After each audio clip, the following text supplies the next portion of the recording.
All right, so all your buddies are out there buying Harley-Davidsons, but you are thinking about going to the dark side and buying an Indian. Are you crazy like a fox, or are you an idiot? We're gonna find that out right now, and I think the answer is gonna surprise you. I want you guys to leave a comment below. Tell me which one you would rather have as of right now. Would you rather have this or a Harley-Davidson Street Glide? At the end of the video, if your opinion changes, go back in there and throw it in there again. Stay to the end of the video, and I'm gonna tell you which one I would rather have and why. This is the 2019 Indian Chieftain Limited. Do not confuse this with the new Indian Challenger that has a fixed front fairing like a road glide does. This fairing is connected to the handlebars, so it actually moves around. So the best competitor for this in the Harley lineup would be the Street Glide. And if you like the Chieftain, but you're not a big fan of the colors, they also make a Chieftain Dark Horse, which is all flat black and super cool looking, but also scary. So the first thing you're gonna notice about this thing when you first see it is that you're like, oh yeah, that's not a Harley. You know, because you're so used to seeing the Harley-Davidson lines, and they really don't change very much throughout the years. But when you see something that's a motorcycle, but is different, you're like, oh yeah, that's a pretty cool looking bike, and it's not a Harley-Davidson. And Polaris, who currently owns Indian, I think they've done a great job at just keeping that classic Indian style with adding this really cool modern technology. So you don't feel like you're missing out on anything. So before I tell you what this thing can do that your buddy's Harley cannot do, let me show you the powertrain. This is the Thunderstroke engine. And like we know from all good names, the Cummins and the Powerstroke and the Duramax and all stuff, all good engines have their own name. But Thunderstroke, that's kind of like 80s hair band name. Thunderstroke!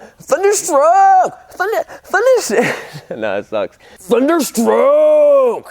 And it's not just a name. It's a big 1811 cc's, which ends up being 111 cubic inch, ginormous, 49-degree V-twin. Chances are the engine in here is bigger than the engine in your car. Now, crazy side note. Look down here. There's a little tiny QR code right there on that shifter, and I'm just dying to know what that is.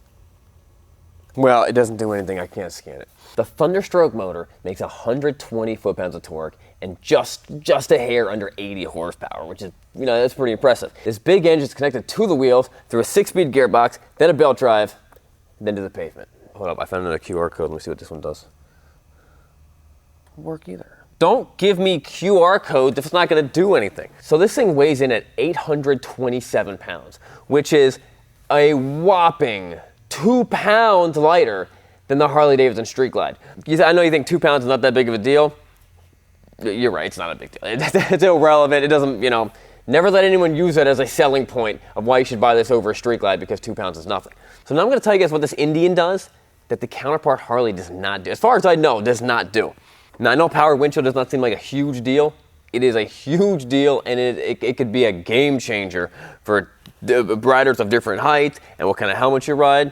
Really makes a big difference. Sometimes you want cold air in your face. Sometimes you don't because it's too cold out or something. It also has a tire pressure monitoring system. So you can see right here on the gauges, it's got your PSI for your front and your rear tire. And that's not just good for like if you get a flat. It's also good for if you're really dialing into the ride of your vehicle with you or with the passenger. You got to figure you're going to run different PSI if you're a 120-pound guy versus a 250-pound guy with the girlfriend on the back. You know what I mean? So it's really nice to dial that in and figure out, you know, how the ride is better and worse. Another thing that this bike has is it's got some little key fob with lock and unlock.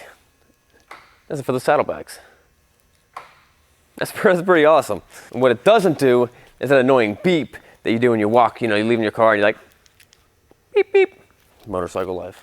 The other thing it has is coming right from the imports, and they've had this since at least 2006 or 2007, but selectable riding modes, where it doesn't really change the power, it just kind of changes the throttle response. So it's got Tour, Standard, and Sport mode. So if it's raining, you might want to put it in Standard mode. If it's a Sport and you're really getting in on it, you might want to throw it in Sport mode. It's going to be a little quicker, different power delivery mode. Now, a lot of people ask me the same question in terms of Indians versus Harley-Davidsons or the other brands. They're like, but what about the fit and finish? How's the quality of the bike? And to be honest with you, the quality in these bikes are really good. Here's one thing. I love how they put their name, they stamp their name right in the side of the frame. And this is not, you know, the welds look beautiful, but this is, you know, the side of the frame on most bikes is supposed to be like, you know, cover it up, don't show it. they just make it look awesome. Everything about this is shiny and clean and just very, very tucked in. There's no wires dangling all over the place. There's not a big clump of wires just walking up through the neck. It just looks really, really nice. Even subtle things about how the inner fairing is painted. It's just, for most Harley-Davidsons, it does not come painted, and it looks cool. I've always said this before, this is what I get, this is what I'm seeing. If I'm spending all this money buying the bike, I want to see the paint, I want to see it look really good instead of this being like a flat black. Also, I have no idea what this thing is. Not sure what that thing is, but I bet it's awesome. Here's something else I've never seen on a Harley-Davidson.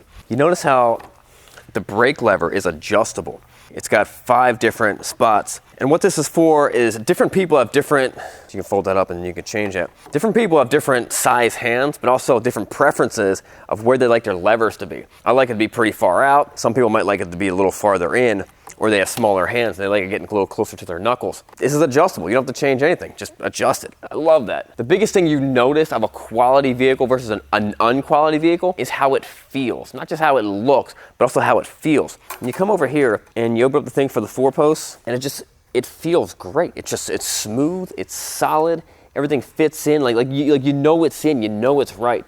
Pull that up. Pop that thing out. You have nice little rubber bushings in here, so you're not gonna scratch the paint while you put it back in. But it feels good. And the bike looks a lot better with it out. It also has this giant 7-inch screen. Look at that. You see that? That was so cool. That connects to your phone, controls your radio, tells me if I'm failure to pay attention while operating this motorcycle, could loss an injury or death. I don't care. So change your music, connects to your phone, tells you just tons of information, voltage. You would need a scan tool to put in another bike to find out all the information this thing's given to you, which is really awesome. The coolest things it tells you is the ride data. How long you've been moving, how long you've been stopped, how far you're going, what your altitude is, how much your altitude changed while you were driving it. All these things are things that you never needed to know that before. But now that you know there's a possibility that you can know it, you have to have it. Let's fire this thing up, take it for a spin, do a real life 0 to 60, and then after that, I'm going to tell you which one I'd rather pick, this or the Street Glide. That sounds good, doesn't it? All right, guys, before we go, let's do the words of wisdom. James 5:13. Is anyone among you suffering? Then he must pray. If anyone is cheerful, he is to sing praises. Amen. Very clear. If you're suffering, you should pray.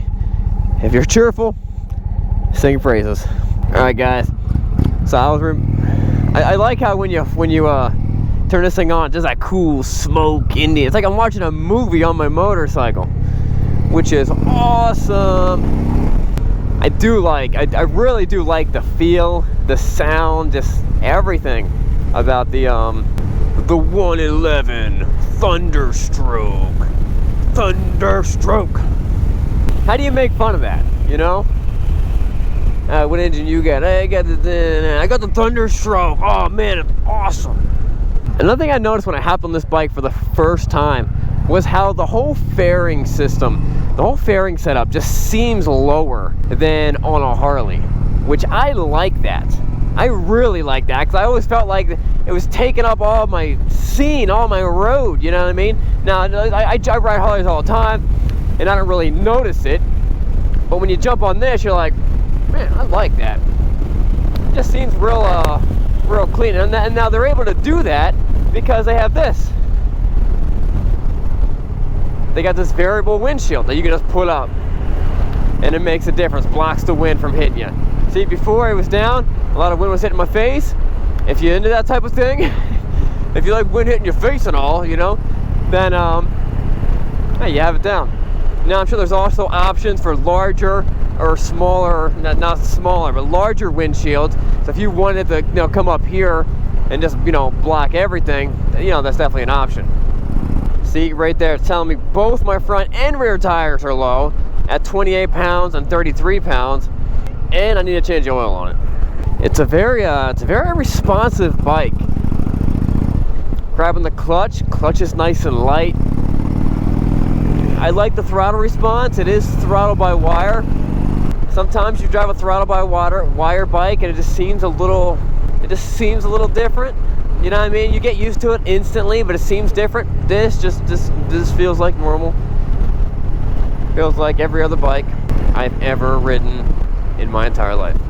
Now, of course, a touring motorcycle of this magnitude would obviously have to have cruise control. And this one does. I can't wait to take this thing on the 0 to 60, see what it does. I'm gonna guess 5.5 or faster. Look at all this wet road hogging up my day. I like this bike. I like the way it feels. I like the grip. I like the way it smells. Really like the way it smells. I have not messed too much with the actual radio and the stereo and diving into that. It tells me the direction I'm going, which I guess that's good. 59 degrees, so it's pretty cold outside. Normally, you'd be pretty chilly. You know, most of this, the speakers and the fairings blocking any wind from hitting my gloves, which I love. Very, very comfortable bike. So let me say this. If you're considering a Street Glide, you might end up buying a Street Glide. You might end up liking the Street Glide better. What you'd always be wondering, man, would I have liked that Indian better? Let's see how it does on the 0 to 60. Come on, Thunderstroke. Don't fail me now.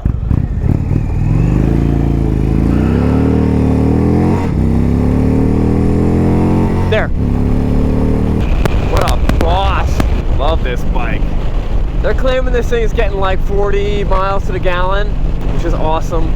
So you're gonna do, I think, over like 240 miles to the tank, which is plenty of riding. That's fairly normal for motorcycles. Hold up, highway pegs. Let me kick my feet up on this. Yo, no, you're kidding me. Someone put Harley-Davidson highway pegs on this thing. That, what?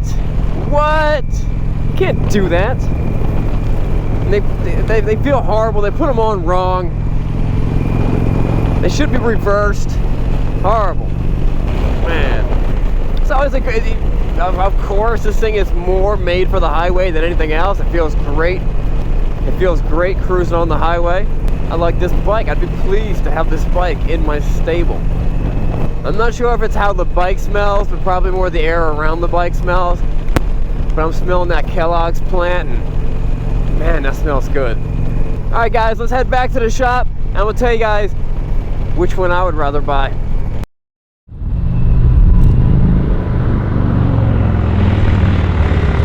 So, which one would I rather have? This one or the Street Glide? Well, I already have a Harley-Davidson in the stable, so I need some variety. I'll probably take this one. All right, that wraps up, guys. Don't forget to subscribe. We'll see you next time, and check out this other video where I said I would never buy another Indian again.